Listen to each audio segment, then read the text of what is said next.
Hola, muy buenos días, yo soy Pere Monpó y este es mi podcast, Ser Masajista, el podcast de la gente que es masajista, de los masajistas y de aquellas personas que simplemente le gustan o se lo plantean. Y bueno, en el día de hoy quería conversar contigo sobre cuál es un beneficio oculto sobre el masaje. Es decir, una cosa que seguramente no te imaginas y que si no eres masajista pues no lo vas a conocer.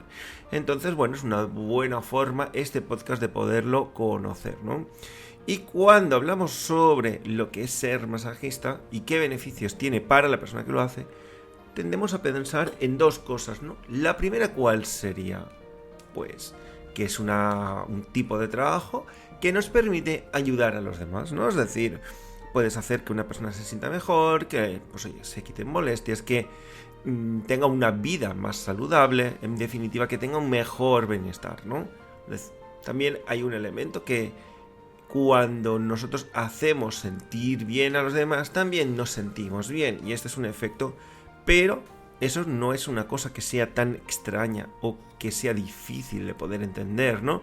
A todos nos gusta o hacer sentir bien a los demás, ¿no? Y bueno, es una de las cosas que es una de las motivaciones que me encuentro muchas veces con mis alumnos, ¿no? La gente que simplemente dice, oye, yo quiero hacer esto porque me gusta proyectar bienestar, porque me gusta hacer bien a los demás, porque me gusta que con mis manos, con lo que hago, la gente se sienta mejor. Eso está genial, pero es evidente. Otra cosa que nos podemos encontrar, otro elemento que también es muy obvio, y si no lo es, debería de serlo, es el tema económico. Cuando tú trabajas de esto es una actividad económica, es una industria y oye, se mueve dinero, claro que se mueve dinero y se puede trabajar. Yo conozco a muchísima gente que vive del masaje y no tienes por qué despreciar eso. Es decir, de hecho, yo entiendo que es la principal o de las principales motivaciones, ¿no? El tema de hacer algo que te gusta y que te puedas vivir de ello. Como yo digo, el mundo del masaje es muy bonito, el mundo del masaje es fascinante, es súper bonito ayudar a los demás, es una pasada poderte gestionar el tiempo, pero es maravilloso cuando de hacer masajes puedes pagar una hipoteca, puedes comprarte un coche, puedes irte de vacaciones. Entonces el masaje es más maravilloso aún. ¿Entiendes? Y imagino que estarás de acuerdo, y si no lo estás, ya te digo yo, que deberías de estarlo porque al final hay que comer y no es nada malo. Bueno, estamos repasando brevemente todas estas características y otra que también suele ser una de las cosas que reiteradamente la gente nos comenta es la gestión del tiempo. ¿Y qué es la gestión del tiempo? Pues básicamente poder gestionar tu actividad del día a día, poder decidir cuándo trabajas y poder gestionarlo de esa forma. Es decir, poder tú decir, mira, pues yo por las mañanas no voy a trabajar, o voy a trabajar por las mañanas, o voy a trabajar 2 días. Este tipo de trabajos, el masaje te lo permite. Porque no es raro saber que hay mucha gente que trabaja en días alternos, o trabaja solo por las mañanas, o incluso que no es su principal fuente de ingresos o su principal trabajo. Hay gente que tiene varios trabajos y uno de ellos es masajista, que es otro perfil. Ahí da para otro podcast, ¿no? Entonces, bueno, tenemos esos tres elementos, ¿no? El control de tu tiempo, también el control de lo que tú haces, ¿no? De cómo lo gestionas, qué haces, ¿no? En el masaje, cómo gestionas ese día a día.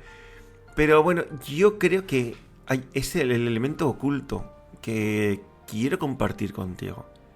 Es la experiencia con los demás al conocer gente diversa, gente muy diferente. ¿Por qué? Porque tú puedes encontrar personas cuando hacen masajes al final es un trabajo general, ¿no? Entonces te encuentras gente con trabajos comunes, ¿no? Te encuentras gente, pues oye, desde una persona que va a limpiar escaleras, a un taxista, un conductor de autobús o un policía, ¿no? Pues son trabajos más o menos, oye, comunes, ¿no? Pero todos tienen su aquel. ¿Qué pasa? Cuando estás con una persona, O igual estás una hora. Y muchas veces tu trabajo es escucharle, es atenderle, es tratar de entender cómo se siente, es tratar de empatizar. Pues ya lo hablamos en podcasts anteriores, ¿no? La empatía es uno de los grandes factores, ¿no? Para ser masajista. Y claro, ¿qué pasa? La gente pues te cuenta cómo está. ¿Por qué? Porque parte de tu trabajo es preguntarle cómo estás. Entonces, claro, se produce una pequeña magia, ¿no? Porque tú estás con esa persona una hora y esa persona igual viene durante varias veces, varios meses, incluso varios años. Yo tengo clientes de hace 15, 20 años y al final conoces su vida y conoces cómo es. Y bueno, puedes profundizar de una forma muy, muy curiosa. Pero el otro elemento es que ves a esa persona cómo va cambiando su vida y cómo se relaciona y cómo es su trabajo. Imagínate que te viene un conductor de autobús. Tú no tienes ni idea del conductor de autobús ni cómo es. Pero oye, te enteras de dónde están hablando con él simplemente por el hecho de hablar con él. Te enteras dónde van aparcando los autobuses por las noches, cuáles son las rutas, qué modificaciones hay, porque te lo comenta. ¿Por qué? Porque esa persona precisamente es lo que le preocupa. Ahora cambia, hace este ejercicio, cambia por conductor de autobús por un abogado, conductor de autobús por un policía, un bombero, un barrendero, quien sea. Todo el mundo tiene sus problemas, todo el mundo, la mayor parte te los cuenta. Y además, ya no es que te cuenten sus problemas, sino que en el proceso de contarlos, también te cuentan cómo es parte de su trabajo. Porque así puedes entender un poco la vida, un trocito de la vida de, yo qué sé, un controlador aéreo. Entonces, ¿qué pasa? Tienes un acceso a una cantidad de gente diversa que eso, si tienes la suficiente humildad, te ayuda a crecer de una forma brutal. ¿Por qué? Porque te da una pequeña foto de cómo es la vida de los demás. Y esa foto de la vida de los demás hace que entiendas también la vida de una forma más precisa. ¿Por qué? Porque al final vivís en el mismo planeta, en el mismo mundo y en la misma ciudad. Además, hay elementos, ¿no? que son fascinantes, ¿no? Especialmente cuando encuentras gente con vidas curiosas, ¿no? No sé, cosas que no son tan comunes también te enriquecen, ¿no? No sé, una persona, un militar que ha sido desplegado y que ha estado en combate, ¿no? Que los hay.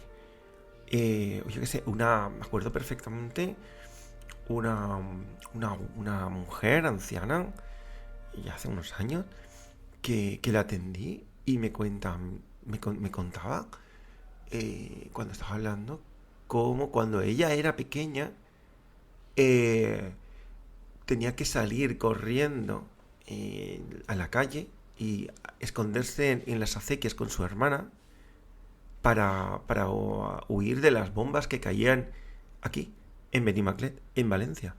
Y para mí es alucinante poder conocer a gente que está viva, que ha vivido un bombardero, y no en Ucrania, no en Siria, no en Afganistán, sino en mi calle. Y eso me parece algo que, vamos, a mí no sé a ti, pero a mí desde luego me vuela la cabeza muchísimo, ¿no? Me parece muy impactante, ¿no? Por otra parte, hay gente que es impresionante. Y también recuerdo una vez una persona, una mujer que era fiscal del Tribunal Internacional de La Haya. Es decir, hay muy pocos. Es decir, se pueden contar con las manos, creo. Es decir, hay muy poquitos, ¿no? Y yo la veía, estaba toda hecha polvo, ¿no? Con la cara medio desfigurada, unas cicatrices por todas partes. Y digo, mira, ¿y esto de la pierna qué te ha pasado? No, es que estaba en Kosovo y fue un atentado bomba. Hostia, ¿cómo que en Kosovo está atentado bomba? ¿Y la cara qué te pasa? No, es que estaba no me acuerdo dónde me dijo, y me echaron ácido. O sea, imagínate, esa persona está trabajando, ¿no? Y se ve que ella iba con un pequeño ejército prácticamente privado buscando criminales de guerra por todo el mundo, ¿no? Y eso es lo que hacen. Y a ver, que me vuela la cabeza. Simplemente el conocer gente así y entender cuál es su trabajo me parece algo fascinante. Y el acceso a esa persona, ya te digo que es absolutamente increíble, ¿no? Y otro elemento, ¿no? Otra persona que me impactó, es decir, una chica muy maja, muy bonita y tal, unos rasgos extraños. Ostras, resulta que era inuit. Inuit son básicamente lo que aquí diríamos esquimales. Hostia, un esquimal, tío, ¿cómo has llegado aquí? Si hay poquísimos, igual hay pocos cientos de miles en todo el mundo. Ostras, tú, me parece fascinante el hecho de poder compartir una hora de la vida de las personas y que te puedan contar un pedacito pequeño de su vida, de su trabajo, de lo que les preocupa, de lo que les inquieta. Si eres una persona con cierta empatía y sobre todo con mucha humildad, te puedes llevar grandes cosas, te puedes llegar grandes conocimientos y sobre todo te hace tener una foto de cómo es el mundo. Una foto mucho más precisa de lo que sería si no lo hicieras así, ¿no? Una foto que te da claridad del contexto del mundo en el que vives. Entonces, ¿qué pasa? Tu zona, tu trocito de vida se hace al mismo tiempo pequeño y grande. Porque el conocer a los demás engrandece tu mundo, pero al mismo tiempo también te da la perspectiva para que se haga un poquito más pequeño, ¿no? Un poquito más pequeño en el buen sentido, ¿no? Porque lo pones en el contexto de lo que es el mundo, ¿no? En el mundo somos mucha gente, somos 7-8 mil millones y bueno, conocer a gente que o sea, me parece fascinante poder compartir parte de la vida de las personas demás. Entonces nada, simplemente quería comentar esto. Es una cosa que entiendo que si no te la dicen no reflexionas. Entiendo que también igual hay masajistas que no lo perciben igual, pero si eres masajista, te lo estás planteando y llegas a hacerlo, pon atención a lo que te dice la gente, porque muchas veces te puedes encontrar con grandes regalos maravillosos. Y bueno, simplemente quería expresar esto porque me parece súper interesante. A mí me aporta muchísimo. Y bueno, simplemente poca cosa más os voy a decir. Y nada, el próximo episodio voy a hablar de las diferencias entre lo que es el masaje y otros tipos de quiromasaje, o entre diferencia entre masaje y quiromasaje. Una cosa que curiosamente me preguntan bastante y no sé muy bien por qué. Entonces nada, hablamos de eso y nada, nos vemos la semana que viene. Sale los martes, si no tengo problemas técnicos y nada, poca cosa más. Hasta otra.